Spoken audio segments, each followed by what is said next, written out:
It's I'm going to be insane. really, really unpopular on this. I'm going to upset everybody because I want to take the lid off the can of worms and show the public why nothing's working. I'm going to sack the people who are a waste of space.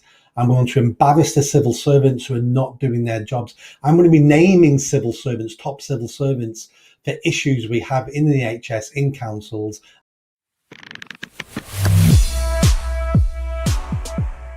Well, hello, ladies and gentlemen. Welcome back to Tousi TV. We are now joined by a very special guest who's been on the channel before, Nick Buckley, MBE. Welcome back, Nick. How are you? I'm great, and thank you for having me back. Yes, so for those, if you're wondering what's going on here, we have elections coming up. We have mayoral elections coming up. One big mayoral election in Greater Manchester. Yes, Andy Burnham is being challenged by Nick Buckley, and of course, political parties. But Nick Buckley is actually standing as an independent candidate. And obviously, as you guys know, this channel always supports independent candidates over political parties and everything else. But obviously, Nick has a lot of experience about 15 years working with the homeless charity and everything else. Obviously, that explains the MBE. And obviously, since then, he's been part of political activism, pro free speech, anti woke. And I believe you also did some stuff with Reform. What happened there? So you're not Reform UK anymore, right? No, last time I stood for mayor was 3 years ago for Greater Manchester, and I stood for Reform, and it was a marriage of convenience. Hmm. So the day I was sat watching TV, screaming at the TV because Greater Manchester Police have been put into special measures, Hmm. and I'm saying someone needs to do something about this. Someone needs to hold our mayor accountable. And at the same time, I was saying that to myself. Richard Tice was on TV going, and we've just set up a new party. And I said to myself, well, you've not got a candidate because you're brand new. So I texted him, he phoned me up, and I stood for Reform last time. I didn't join the party. I've never been a member of any political party. It was just a vehicle, convenient for them and me at the time, to make an impact and try to get some new messages out there. But this time it had to be independence. Everyone keeps telling me, Nick, I'm sick of all the political parties, all of them, plague on all their houses. Hence why it's independence now. To be fair, I have my ideology, and if I were the king of Britain, my view is make very obvious changes when it comes to the constitution and the elections. So council elections, local councils, and everything else, you basically eliminate parties. Everyone has to stand as independents. Same applies to mayors and everything else like that. Mm. The House of Commons, it makes sense why you need to have parties because you need groups to actually form government and ministers and everything else like that. But when it comes to entities, whether it's a council or, for example, Greater Manchester Authority or London, you simply need people who care about things. Just get together, get in a room, sit down, discuss things, and get it done. You don't need party politics. But of course, Yeah. party politics is stopping things. What's been your experience? Because Andy Burnham is king of Manchester. But although every time I go to Manchester, I talk to a lot of people who are not necessarily right wing or anything like this. They don't really like him, but he's slick enough, like a bit of like a Mm. snake, that he's remembered. Sort of like Sadiq Khan. It's not like people like him, but people know the name and the face, and that kind of helps, isn't it? It is. I call him the son of Tony Blair. Oh, He's yeah. picked up all those traits of Tony Blair. He's great with PR. Yeah. He's got his own PR team back around him all the time. He's given all responsibility for his job to his deputies. So when anything goes wrong, he goes, "That's my deputy's fault. You need to speak to my deputy on that." So he's made himself almost untouchable. Now, he is popular in Greater Manchester within a minority of the voters who are Labour voters. But what's happened, and what's happened all over the country, is people have become fed up of politics. So instead of voting against people, they now just don't vote. So Yeah, he wins that's a now big on a problem. smaller percentage of the voters. Yeah, I mean, until now, the problem we had in politics was that usually people vote against things. So if they don't like Mm. Tories, they vote Labour. If they don't like Labour, they vote Tory. But now, because even back then it was a problem, you kind of want people to vote Yeah. for things. But now Yes. we've seen the turnout's coming down every single time, but whether it's local elections, but obviously by elections are low. But this general election, I don't expect it to be higher than 2019. I mean, if it is a little bit high, it's just because of the population mass migration going on. Yeah, I agree. I don't think this next general election will be higher than 2019 because 2019, even though Boris Johnson turned out to be a waste of space, and I apologise to the country for buying into his his lies. Yeah. I bought into that. Same. Well, Um, yeah, yeah. It's but different. but at least he had a vision. It turned out to be a load of rubbish, but he had, so people were voting for the vision he had for the country. There is no vision anymore now. All it is managed decline. We can manage this country into a weird situation slightly better than the opposition can manage this country into a really terrible situation. And this takes us to your election in Greater Manchester, because I always say London, and that's why like London elections matter. London has a direct impact, whether you like it or not, on the wider society.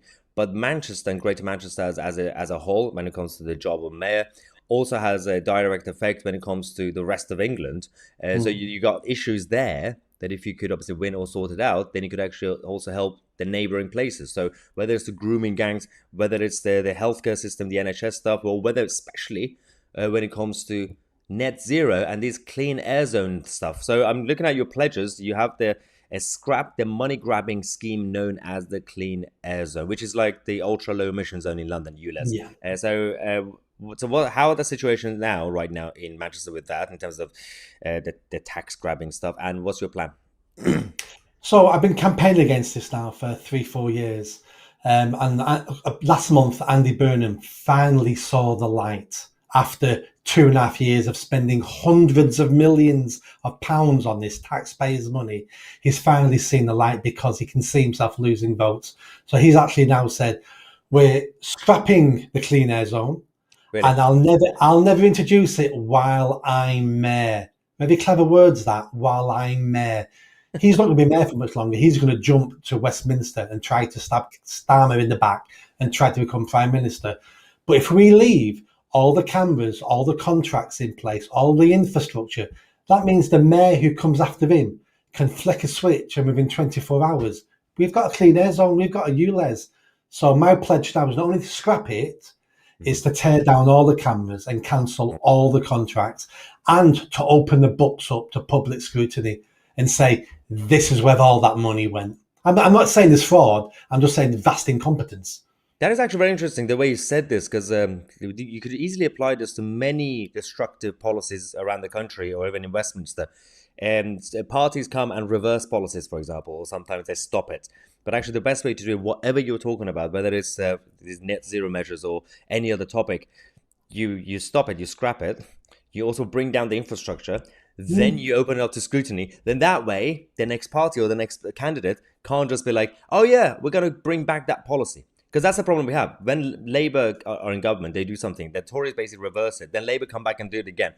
And because nobody actually opened up the books, as you said, to basically scare the public saying, don't vote for this because they're going to bring this back. For example, if we were to scrap the Supreme Court, which is not going to happen at this point, Labour could easily just bring it back because we haven't actually explained why we're scrapping it. And so that's an interesting plan that you have. There's also, obviously, when it comes to grooming gangs, obviously, historic problem. Sack senior police officers who failed the victims, and obviously all the survivors. So what's the situation now in terms of Northwest in general? Because obviously we keep hearing stories about some of the actual criminals that have been released as well from different places. Do people feel safe to live in Greater Manchester? No. And not just because of grooming gangs, because of crime in general. Crime's out of control now in Greater Manchester, violent crime especially. So the grooming gangs have never gone away. They're probably reduced a bit across the country, but they haven't gone away. We're still arresting people and getting them in court for this crime. Yep. And every time it happens, the public demand a public inquiry. And we spend a couple of 100 million, 3 years, we get a public inquiry, and it says exactly the same thing as the last public inquiry. Cowardice from senior police officers, not wanting to be called racist, community tensions, building community bridges. And I can't read another report on this because they're basically photocopies. So what I'm going to do, the way we stop this, is we look at the police and we read the reports that have already been published, and we point out the senior named police officers who failed in their duty, and we sack them. They may take us to court. Some of them may win their cases in court for unfair dismissal, and we pay them off. That's fine. But the message this sends throughout the country to every senior police officer is, you now have skin in this game. And if you let our children down, there will be consequences. And that's the message I want to send. And obviously, this is part of your wider plan to also just reform the police anyway. And Mm. you said you could obviously tackle knife crime by offering neighborhoods a vote on stop and search. So how does that work? A vote on stop and search? So since the 1970s, stop and search has been tarred with the racist brush. Yeah. Oh, it's racist. You're stopping more young black men. Well, we are, because more young black men involved in knife crime and drug dealing and violence. So therefore, we're stopping more of them. Yep. And it turns out more young black men are dying in pools of their own blood. So we're doing this for many reasons. Now we need to remove the race baiters out of this. The only way we do this Mm. is that every council election, so every ward in every place in Greater Manchester, every time we elect new councillors, there'll be another ballot paper. Do you want more or less stop and search in your neighbourhood? And the people of that neighbourhood vote for more, they get more.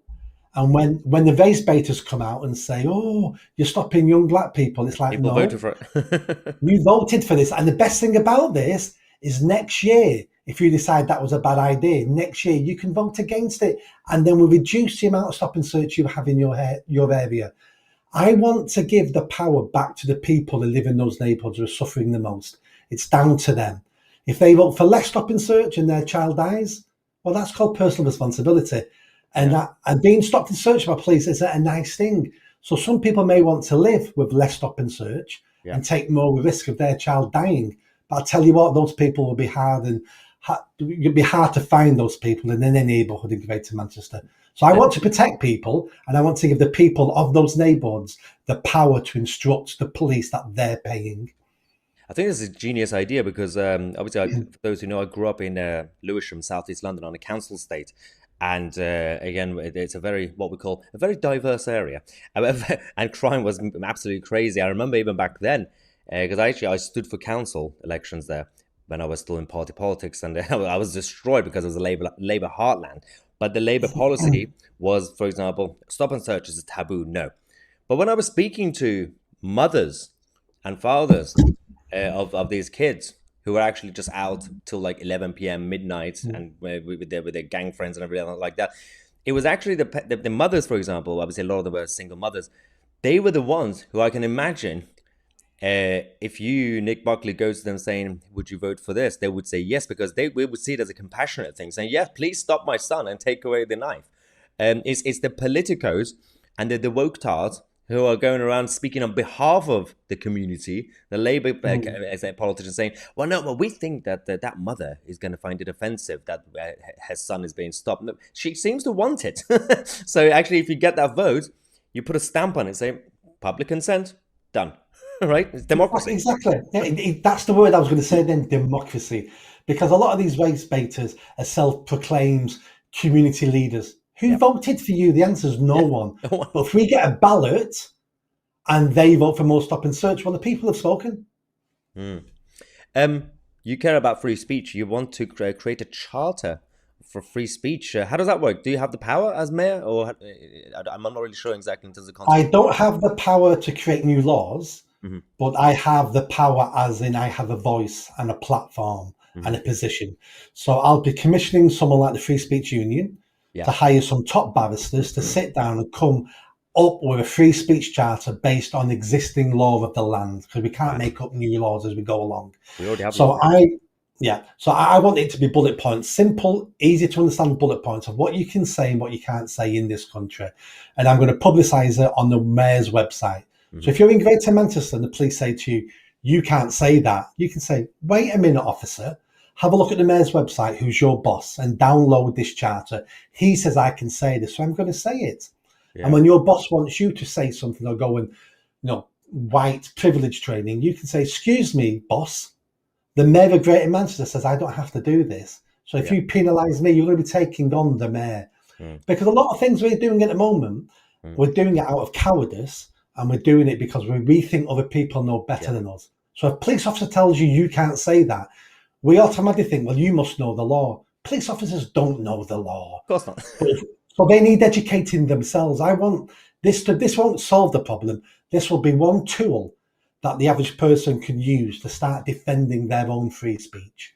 Yeah, I mean, on the issue of the police, I don't know if you know, a few days ago, the Metropolitan Police came to me and basically saying, I committed the crime, but not crime." It was a very confusing situation.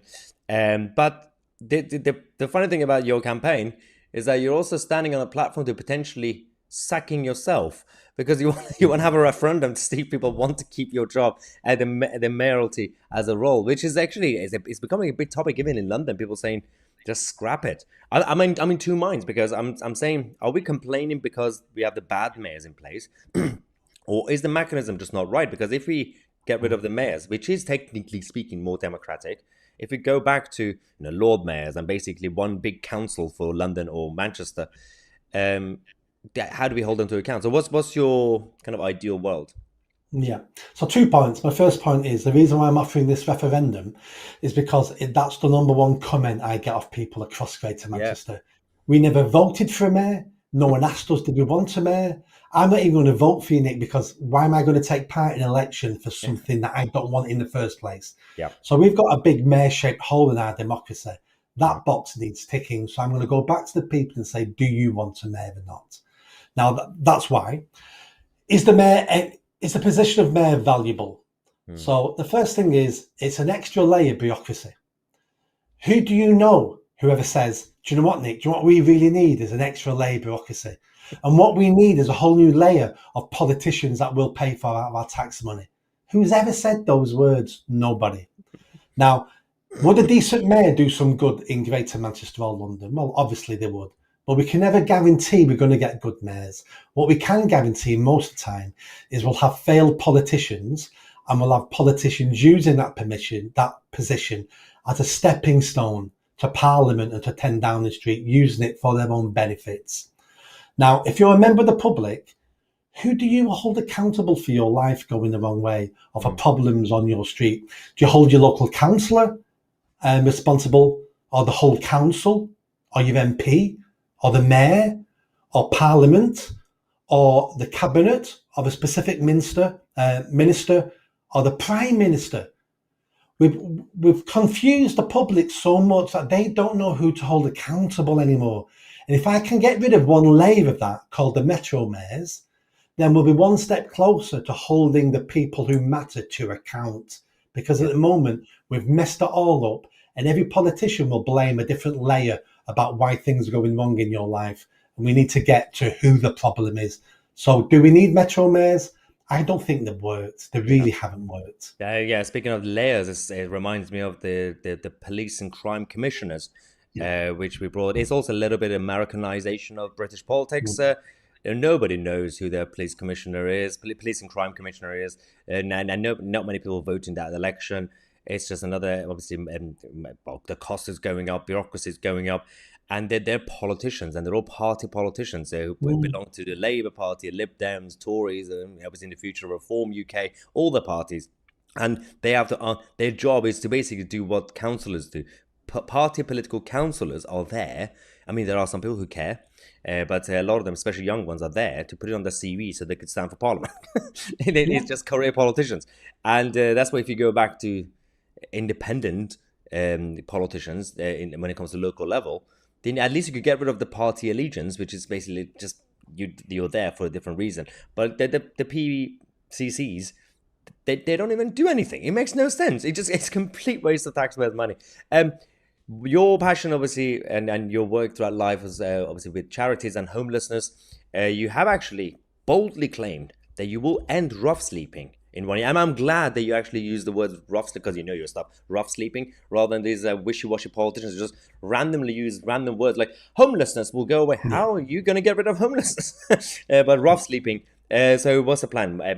Use the councils to provide accommodation? Because apparently there's some, well, the government claims that they increase accommodations, but the access to it is not easy, or some people sometimes have to pay for it. So I'm not really sure why a rough sleeper has to pay for shelter if it belongs to the council. Can you explain what's going on and how do you plan to get rid of it? No rough sleeper pays for accommodation. Right. Okay. That's one of those urban myths that beggars use to tap you up for money. I need £4.50 for a shelter. You don't need anything. You don't need pay for it. Yeah. It's just that's what beggars say, to pull on your heartstrings. Right. Because why wouldn't you house somebody for £4.50? So is it a capacity problem? I know some of them, obviously, because I did work. It's a multifaceted problem here, and it's got worse with mass immigration and illegal immigration and asylum. It's just got worse. So This will be a plan for Greater Manchester. So the first thing we need to do is we need to get people off the streets. Now, not into one-bedroom flats, not into nice accommodation. We need to get them off the streets into hostels. And I'm going to design a series of hostels across Greater Manchester, which will be warehouses containing single sheds, wooden garden sheds with a bed in it. And that's a single living pod. That gives them some privacy, gets them off the street straight away so they can be worked with, and then we can move them somewhere better. So there'll be no need for anyone to sleep on the streets in Greater Manchester. At the moment, the waiting list for accommodation is horrendous. Andy Burnham has got hundreds of people off the streets, but he can't get him off the streets quick enough because more people are turning up in Greater Manchester every single day. Why? Because he keeps giving people nice one-bedroom flats. So people from all over the country going, I'm going to Greater Manchester, I'll get a nice one-bedroom flat. And they're perfectly correct to think that. Idiot. So we need accommodation that isn't attracting other people to Greater Manchester. Now, what attracts people to Greater Manchester also is begging, because you can earn a lot of money in Manchester city centre. Begging's illegal in this country, and I will end begging within several months of taking charge. We'll be enforcing it. We'll move people on. Eventually, we'll arrest them for begging. Because that funds people to live on the streets, to buy drugs, to deteriorate their mental health, and it attracts other people from all over the country to come here to earn money for drugs, for begging. Once we eliminate begging, 75% of the problem of what looks like rough sleeping will disappear overnight, because 75% of the people you think of rough sleepers are not even rough sleeping. Right. They have accommodation. They're just professional beggars who need money for drugs. So let's get rid of most of the problem overnight, and then the ones who are still on the streets we can focus support on. Especially the illegal migrants, so we could actually just remove them anyway. If they're illegal migrants, how hard is it? If we had anybody with a backbone to do that, but we haven't at the moment. So how do we tackle the illegal migrants? So what I'll be doing as mayor is I'll be taking the Home Office to court, because the Home Office allowed these people in the country, gave them leave to remain, and then they turned up at Manchester and expect Manchester council taxpayers to foot the bill. And it's a never-ending stream of people coming into Greater Manchester. Yeah. So we'll take the Home Office to court. We'll probably lose the case, but I want to show the country why we have this problem, because no one ever explains to the public why we have these failing services. And I want to show the public this is a national government problem, and I don't want to be spending your money as a council taxpayer on someone from Eritrea who turned up 6 months ago, and now we're going to give him a one-bedroom flat. Yeah. Is this fair? And you're going to pay for it? So the Home Office needs to be held accountable. I'm going to be really, really unpopular on this. I'm going to upset everybody, because I want to take the lid off the can of worms and show the public why nothing's working. And I don't care, because I don't want to be an MP. I don't want to be Prime Minister. I don't want a career in politics. I want my country to improve. And if I can show the people of the country and of Greater Manchester why nothing works, maybe then they can start voting differently and getting better politicians in positions of power. Yeah, brilliant. No, I mean, it's fascinating how I live in central London, but I come to Manchester almost every weekend to go to Old Trafford. Don't judge. To watch Man United. And I'm in central London. And actually, when I go to Manchester, the moment I get out of the train station, Piccadilly, I see, compared to like London, much more homelessness and like people just sitting on the corner of their pavements and streets in central Manchester compared to central London. This wasn't the case before. It's like Manchester is becoming some sort of hub now. I think they realize a lot of them, London is not really paying enough. So let's just go to Manchester now. So while Manchester has evolved, and you get all these like nice skyscrapers and, all these like tech hubs and financial hubs going there. It's becoming sexy. Oh, look at that. But deep down, it reminds me of, for those who are familiar with the Batman world, Gotham. It looked nice, but actually going underneath, it's just complete chaos, homelessness and crime going up. Yep. And that's exactly what it is. We've turned Greater Manchester into Gotham. Yeah. Crime's out of control. People are being murdered almost every day now in Manchester. Drug crime. Someone got stabbed the other day and their car stolen. Their car was worth £300. It was a shed. So that's how bad it is getting. We've got people begging all day long in the city centre and outside every shop, outside every supermarket across Greater Manchester. And the police won't move them on because the police are scared of being called nasty. Yeah. So we're allowing these people to kill themselves slowly on the streets and give all their money to drug dealers, which funds organised crime. And no one does anything because we're becoming a failed state. I can see it happening all around me. Nothing works. Everything's crumbling. We're waiting for a drug lord to take over. Yeah. And, that's what we're waiting for now. It's insane. What's your final message, especially with those who are watching from Greater Manchester? There's a lot of people actually watching from there on this channel. Because obviously they're going to think, some people are considering voting Reform, some people voting Tory, maybe, I don't know. And those who haven't really considered independent candidates, what's your message? So first of all, it looks like Reform's not going to stand anybody against me. I've still got a good relationship with Reform, so I'm 99.9% sure they're not standing anyone. So there's something to know. There we go. I am an independent candidate. I've been involved in improving Greater Manchester for 2 decades. I'm an expert in crime. I've advised prime ministers. I'm an expert in reducing rough sleeping. I've advised prime ministers on that as well. I spent most of my adult life trying to improve my fellow citizens. I've not been in it for me. If I wanted to earn more money, I wouldn't have done the job I wanted to do. I wanted to pay back for the life, for the good life I happen to have, even though I was raised by a single mum on a council estate. I've had a good life. I can change Greater Manchester. I don't play party politics. I'm going to upset everybody in the councils, in the NHS, in the police, because I'm having none of this woke nonsense. I'm going to tear this down. I'm going to sack the people who are a waste of space. I'm going to embarrass the civil servants who are not doing their jobs. I'm going to be naming civil servants, top civil servants, for issues we have in the NHS, in councils. I'll be saying this is the person in charge. They need holding to account. They need sacking. I'm going to be a disruptor. I'm going to do the heavy lifting to improve Greater Manchester. So the next mayor, if the mayor goes, the people who come after me in the councils, I would have done the heavy lifting. So they then can carry on that work and start improving everyone's lives. 3 years won't change Greater Manchester overnight, but I can do the foundational work. That's what needs to be done. And only someone who's willing to sacrifice themselves can do that foundational work. And I think I'm that man. Brilliant. Well, thank you very much, Nick Buckley, MBE. And guys, if you're from Greater Manchester, have a look at Nick's website. It's nickbuckley4 mayor.co.uk. I'll also put it in the description if you want to check it out. I'm Mahyar Tousi, and we are the media.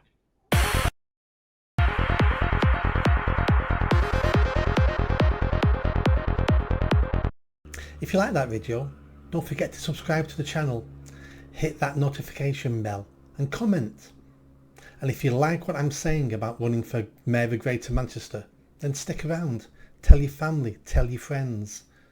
The only way I'm going to have a chance of winning is a grassroots movement.